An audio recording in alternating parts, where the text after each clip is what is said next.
Hello children, this is Praveen Shukla from Christchurch Convent Higher Secondary School, Gadarwara, and I welcome you to our digital classes. This video is for class 12th, subject Business Studies, chapter 5, Organizing.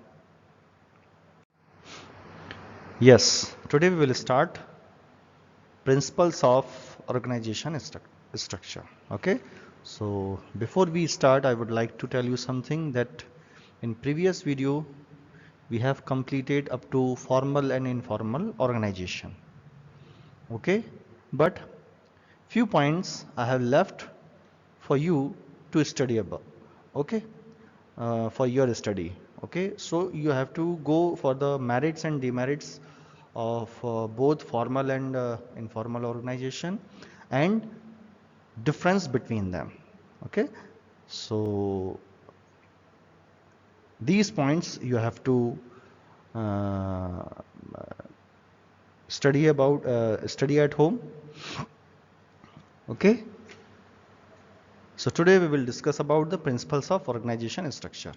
Okay, so in book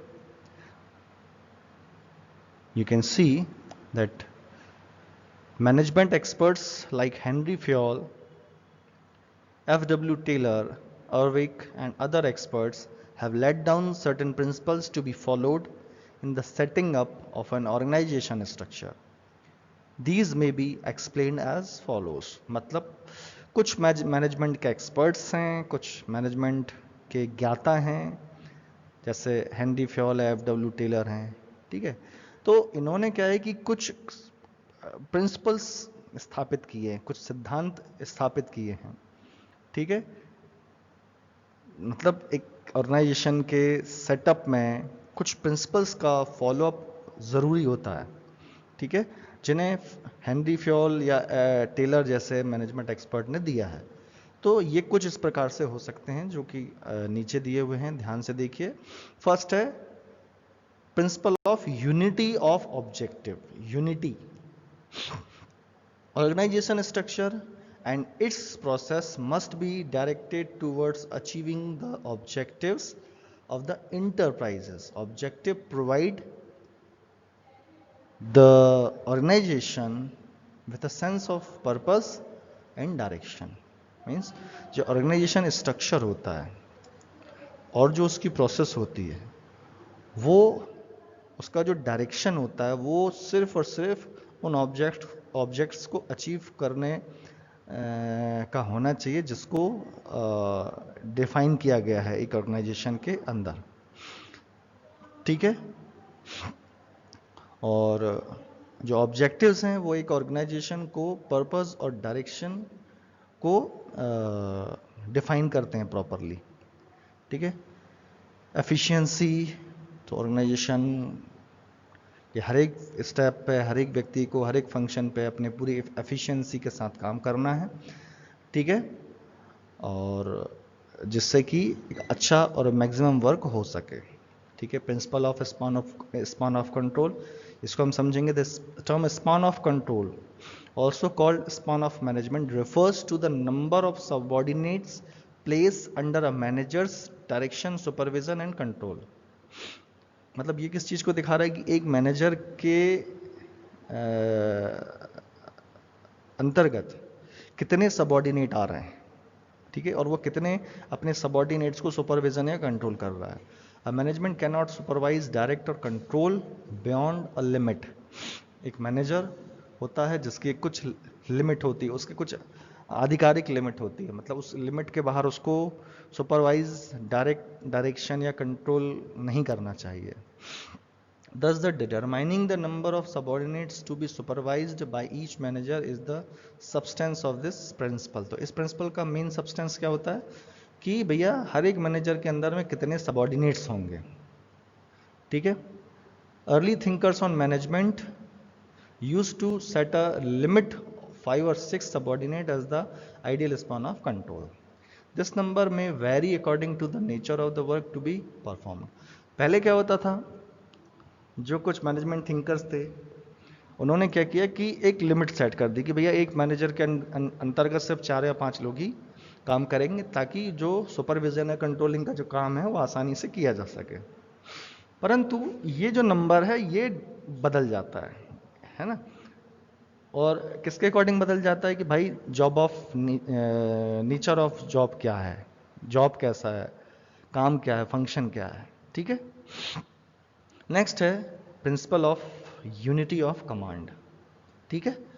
according to this principle each subordinate should have one supervisor whose command he has to ओबे।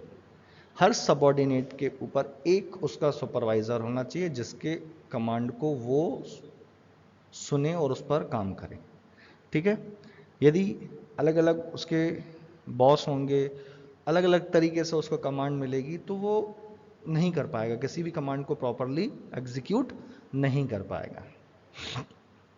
देखेंगे functional definition in an organisation structure the line of authority and responsibility should be well defined. Line of authority मतलब जो एक systematic तरीका है, एक giving and taking authority का, वो एक लाइन में होना चाहिए, प्रॉपर होना चाहिए और वेल डिफाइंड होना चाहिए जिसमें किसी प्रकार का कोई कंफ्यूजन ना हो। ठीक है। Principle of scalar chain of command. Scalar chain means a step wise chain. The amount of command or authority decreases as one goes down, ठीक है, in the chain. The principle of scalar chain states that every organization there is an unbroken chain of superior subordinate relation which starts. तो अब chain of command या नीचे आप देखिए आपकी book में बॉक्स में बहुत अच्छा रिलेशन है कि मैनेजिंग डायरेक्टर, फिर प्रोडक्शन मैनेजर, फिर प्रोडक्शन सुपरिटेंडेंट और फिर फोरमैन। मतलब जो कमांड की जो चेन है, जैसे ऊपर से किसी भी कोई ऑर्डर मिला, कोई कमांड मिली, मैनेजिंग डायरेक्टर ने कुछ बोला अपने प्रोडक्शन मैनेजर से, फिर प्रोडक्शन मैनेजर किसको बोलेगा, प्रोडक्शन सुपरिटेंडेंट को बोलेगा, और फाइनली सुपरिटेंडेंट किसको बोलेगा, फोरमैन, मतलब जो फैक्ट्री वर्कर्स होते हैं उसको। तो इसको बोलते हैं स्केलर चेन ऑफ कमांड। ठीक है। फ्लेक्सिबिलिटी, ठीक है, ऑर्गेनाइजेशन के अंदर एक फ्लेक्सिबल माहौल होना चाहिए, वहाँ की प्रोसीजर्स जो हैं वो फ्लेक्सिबल होना चाहिए। ठीक है, ताकि इजीली किसी भी चेंज को अडॉप्ट किया जा सके, बदलाव को किया जा सके। ठीक है। Principle of continuity, the organisation should be based upon long range objectives so that the same line of organisation may be continued. ठीक है। तो कंपनी के ऑब्जेक्टिव्स जो हैं वो एक लॉन्ग रेंज ऑब्जेक्टिव्स होना चाहिए, मतलब लंबे समय तक चलने के लिए, ताकि सेम उस लाइन, जो ऑर्गेनाइजेशन की जो लाइन सेटअप है, उसको हम आगे तक कंटिन्यू कर सके। Unity of direction, the principle is expressed as one head one plan for a group of activities having the same objective. Okay, मतलब वन हेड वन प्लान, मतलब एक व्यक्ति हेड, मुख्य, और एक प्लान। ठीक है। और ये चीज़ सेट की जाती है ग्रुप ऑफ एक्टिविटीज़ के लिए जिनका ऑब्जेक्टिव सेम होता है। ठीक है। Exception principle, according to the principle only exceptionally complex problems can be referred to higher level management and the routine matters can be dealt with executives at the lower level. तो इस principal के according क्या होता है कि जो बिल्कुल एकदम ऐसी प्रॉब्लम्स हैं, बहुत जटिल प्रॉब्लम्स हैं, उन्हीं को हायर लेवल पर भेजा जाए। अदरवाइज जो रूटीन वर्क है उसमें कोई प्रॉब्लम आ रही है तो वो एग्जीक्यूटिव लेवल पे ही डील होनी चाहिए। ठीक है। तो ये यहाँ पर 10 हैं, बाकी के 2 आप पढ़ेंगे। ठीक है। अगला जो हमारा point that is delegation of authority, ये इंपॉर्टेंट है। ठीक है, इसको ध्यान से समझिएगा। Meaning and definition of delegation of authority. Delegation refers to granting authority और entrusting responsibility from senior to subordinate to accomplish a particular assignment. So delegation किस चीज को रेफर कर रहा है, granting authority and entrusting responsibility, मतलब authority grant करना, मतलब अथॉरिटी देना, और रिस्पॉन्सिबिलिटी को सेट करना फ्रॉम सीनियर टू सबॉर्डिनेट्स, मतलब एक सीनियर अपने सबॉर्डिनेट्स के अथॉरिटी देगा उनको और उनकी रिस्पॉन्सिबिलिटी को सेट करेगा, ठीक है, एक पर्टिकुलर असाइनमेंट के लिए। इट क्रिएट्स अकाउंटेबिलिटी और obligation for the person accepting the delegation to work. इससे क्या होगा, जो जिस व्यक्ति को अथॉरिटी और रिस्पॉन्सिबिलिटी डेलीगेट हो रही हैं वह अपनी खुद की अकाउंटेबिलिटी सेट करेगा और एक उसकी ऑब्लिगेशन होगी कि वह उस डेलीगेशन ऑफ वर्क को एक्सेप्ट करके उस पर अपने प्रॉपरली उसको परफॉर्म करे, ठीक है, असाइंड वर्क को कंप्लीट करे। No manager can himself perform the entire work assigned to him. कोई भी मैनेजर जिसको काम दिया जा रहा है अकेला पूरा उसको नहीं कंप्लीट कर सकता, okay. He has to get the work done by his subordinate, उसको वह काम अपने सबॉर्डिनेट से कंप्लीट कराना पड़ेगा। He must share part of work and authority with subordinates, उसको अपने काम को अपने सबॉर्डिनेट्स के साथ, अपनी अथॉरिटी को अपने सबॉर्डिनेट्स के साथ शेयर करना होता है, ठीक है। तो ये होती है delegation of authority, okay. Elements यहां पे दिए हुए हैं, एलिमेंट्स, ठीक है। तो first element that is authority. Authority means the right of an individual to command his subordinate and to take action within the scope of his position. Authority का मतलब क्या होता है, अथॉरिटी वह अधिकार है प्रत्येक व्यक्ति का जिससे वह अपने सबॉर्डिनेट को कमांड करता है किसी एक्शन के लिए उसकी पोजीशन के अकॉर्डिंग। मतलब एक सीनियर व्यक्ति, सीनियर पोजीशन पर बैठा हुआ पर्सन अपने अधिकारों के तहत अपने सबॉर्डिनेट को ऑर्डर कर सकता है, ठीक है।